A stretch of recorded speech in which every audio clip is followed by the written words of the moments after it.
Okay, guys. Right there. Okay, so I'm going to continue on with what she should have done, but she couldn't do it because No. she was helping me. So Be nice. I was being nice. Said you're helping me in my challengedness. Alright, baby. Okay. But if we choose to be more proactive with our thoughts in order to prevent reacting later on, there will still be thoughts that have to be tested and taken captive, of course, for we are not perfect. We can, however, choose to follow through with Paul's exhortation in Colossians 3:2, which says, "Set your mind on things above, not on earthly things." In setting our minds on things above, we will have less thoughts that need testing and being taken captive. When we set our minds, we are striving for something and directing our mind toward a certain thing. This verse says we shouldn't set our minds on earthly things. Those earthly things usually distract us and cause our thoughts to keep us from God's best. There are plenty of things we see every day that are out of our control, but much of what we see can be prevented. What we put in front of our eyes is a big deal. If you feel that you have too many toxic thoughts, what is it that could be causing them? Could it be things on TV, social media, or the news? Is it wise to analyze the things we are viewing daily and ask God to show us what would be a good thing to decrease or eliminate altogether? UNCOND additional. DITION. AL. Okay, much like we need to watch what we put in front of our eyes, we also need to consider what is going into our ears. What we hear affects our thoughts just as much as what we see. Have you noticed what types of music, books, or podcasts possibly cause toxic thoughts in your mind? Are there things you need to include? Not just remove, that will build you up and help create healthy thoughts instead? Instead of focusing on and setting our sights on things that could cause toxic thoughts, let's be proactively mindful of what we choose to put in front of us. When we choose things that honor God and keep us pure in heart, we will have less thoughts to test and take captive. Reflect. What tends to be your struggle? What you watch or what you listen to? List the biggest thing you need to eliminate from what you normally watch or listen to. Chances are you already know what it is. Give it up for 21 days and see what difference you see in your thought life. She likes yellow, you said? Set your mind and keep focused habitually on the things above. The heavenly things, not on things that are on the earth, which have only temporal value. Hebrews 12. Therefore, since we are surrounded by so great a cloud of witnesses, who by faith have testified to the truth of God's absolute faithfulness, stripping off every unnecessary weight and the sin which so easily and cleverly entangles us, let us run with endurance and active persistence the race that is set before us, looking away from all that will distract us and focusing our eyes on Jesus, who is the author and perfecter of faith, the first incentive for our belief, and the one who brings our faith to maturity, who for the joy of accomplishing the goal set before him endured the cross, disregarding the shame, and sat down at the right hand of the throne of God. I think you're about to cry. Revealing his deity, his authority, and the completion of his work. Just consider and meditate on him who endured from sinners such bitter hostility against himself. Consider it all in comparison with your trials, so that you will not grow weary and lose heart.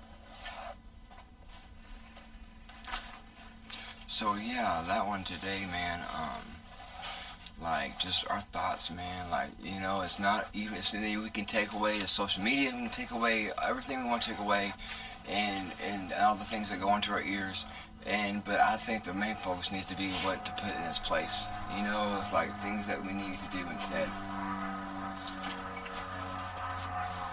Because I can tell you what not to do all day long, but it's when you get to what you should do, the answers, that's where it all lies, I feel like.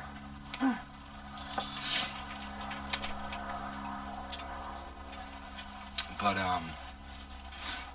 yeah, like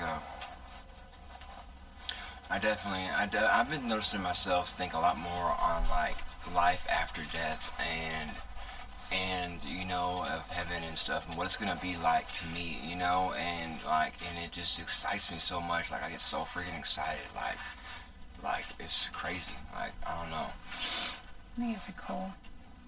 Hmm? I think it's cool. I think what's cool? That it excites you. Oh yeah, like Me personally, I think it's cool. I mean, like I don't ever remember being so excited about something. Like it's like that next voyage, like. I don't know. Like I cannot wait. I cannot wait. But I can't wait. I'm very happy here. I am happy here on Earth. you But have to wait. like I'm just cannot even wait that much more to like get there and like be with God and like start the next life, start the next transition. Like. Did you read all of it? No, I need to read mine now. Dang it.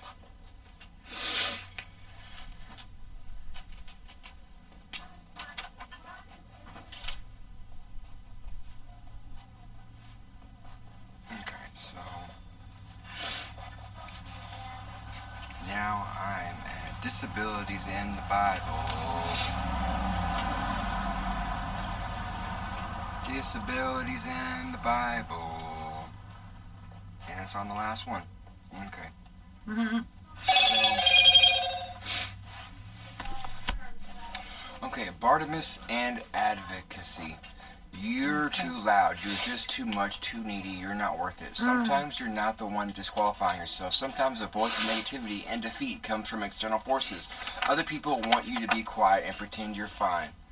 Oh, that's awesome. Yes. Kind of bled through the front, but That's okay. That's awesome. yeah, that's okay. I think that's wonderful. You did good, babe.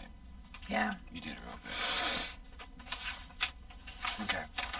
So they want you to settle for your current circumstances. They want you to be silent. But Jesus didn't create us to keep quiet in our times of need. He wants us to cry out to him and to cry out for help. Whether that help comes from him, family, godly mentors, or counselors, Bartimaeus, a blind man, understood this truth and set a powerful example for us to follow.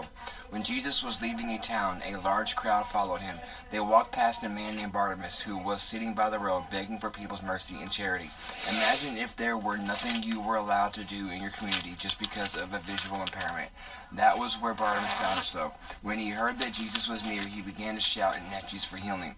Do you know what people in the crowd did? They told him to be quiet. And all Bartimaeus did was shout louder. Shout. I'm not too much. I just need help sometimes. My needs deserve to be heard. I'm loud and can get louder. Jesus, Jesus, Jesus. Jesus honors those who call on him, and he hears your shouts. Jesus heard Bartimaeus, and his need was met. Jesus healed him. So you need people to face you when you talk or to write in order for you to communicate. Ask. You need more help and support in your classes and academics? Ask. You need prayer? You need extra support? You need anything? Ask. Shout louder. Don't allow others to silence you when you're crying out for the real help you need. Keep asking until you find someone who will fulfill the law of Christ and will help you bear your burden when it's too heavy for you. Keep reaching out to God and his people until your voice is heard. Consider, is there something you need, but you're afraid it will be too much if you dare to ask? First, talk to God about it. Ask him to help you. Then figure out if there's someone else you might need to ask for help. How can you advocate yourself in a way that can be heard?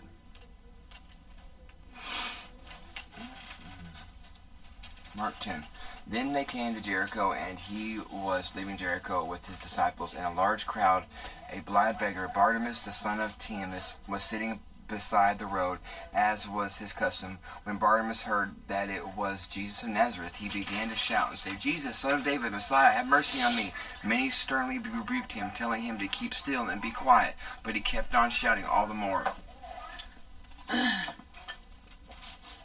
Son of David, Messiah, have mercy on me. Jesus stopped and said, call him. So they called the blind man, telling him, take courage, get up, he is calling for you. Throwing his cloak aside, he jumped up and came to Jesus. And Jesus said, what do you want me to do for you? The blind man said to him, Rabboni, my master, let me regain my sight. Jesus said to him, go, your faith and confident trust in my power has made you well. Immediately he regained his sight and began following Jesus on the road. Ask and keep on asking, and it will be given to you. Seek and keep on seeking, and you will find. Knock and keep on knocking, and the door will be open to you. For everyone who keeps on asking receives, and he who keeps on seeking finds. And to him who keeps on knocking, it will be opened. Or what man is there among you who is, if his son asks for bread, will instead give him a stone? Or if he asks for a fish, will instead give him a snake? If you then, evil, sinful by nature as you are, know how to give good and advantageous gifts to your children, how much more will your Father who is in heaven, perfect as he is, give what is good and advantageous to those who keep on asking him. Did you even say where that came from? Matthew 7? Yeah, Matthew 7. You said Sure Matthew did. 7? Okay. All right. All right, guys. What are you running for, baby? I'm not running. I'm about to go get Nana her thing, and then we're gonna go walking. Okay, well, here, we got stuff to put up. Yeah, I know this. Yeah, I mean, okay. Lord, I just want to thank you for everything you do. We're about to get in our birthday card. Let that fill her heart with joy. And be with us on our walk and help us burn some calories, Lord. And thank you for being awesome. In Jesus' name we pray. Amen. Amen. All right, turn it off. Oh. Turn it off.